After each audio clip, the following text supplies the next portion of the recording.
known as the fridge locally because it doesn't actually get the sun. And of course there's cycling, mostly on the way down. If you're a fan of YouTube, by the way, you'll see that rock on quite a few videos. Very painful.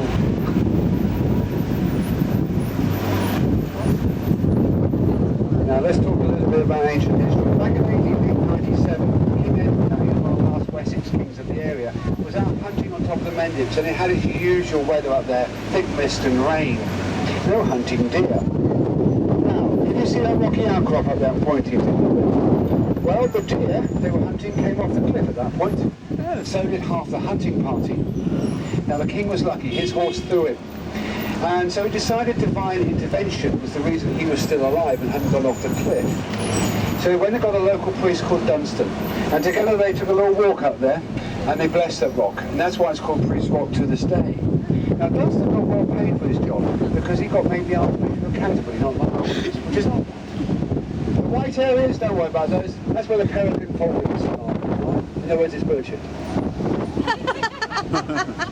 On the left-hand side, we see that crack running from the car park all the way on the left. Oh yeah. That's good because it wasn't there on the last run. It's a famous climb. Chris Bollington, some of you might have heard of him. He was climbing in 1965, practicing a trip to Everest at the time, and he climbed it for the first time without ropes and any artificial aids. When he got to the top, he was allowed to name it, and he called it Coronation Street. And when asked why he called it Coronation Street, he said because it went on and on forever. And that's his joke, not mine, right? Now, for 40,000 years man has lived in the gorge. We've got the Thandle to a man, he's about 40,000. You'll find some skulls in the museum that are 14,000 years old, you see, and they were heavily eaten by someone else, mostly human.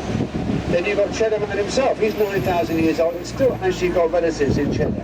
You find that they've got their eyes quite close together.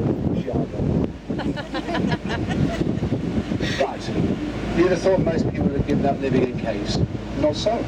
Back in 1904, we had a family living in a cave. Up on the right-hand side there is called Clyde Evans Hole. A family of 8 now. It's a one-bedroom apartment. A nice sunny aspect, by the way. Peace has just come up if you're interested. But if you've been in the caves already, you'll understand that they're rather wet. Not a lovely way to actually live. In front of you there is a climbing wall. We do climbing, we'll teach you climbing, we'll teach you caving, we'll teach you abseiling if you want to. There's more to Chedder than listening to me go on the bus. Now we're going to be dropping you off down at Goss Cave. Don't forget there's a grommet on the left hand side if you're interested.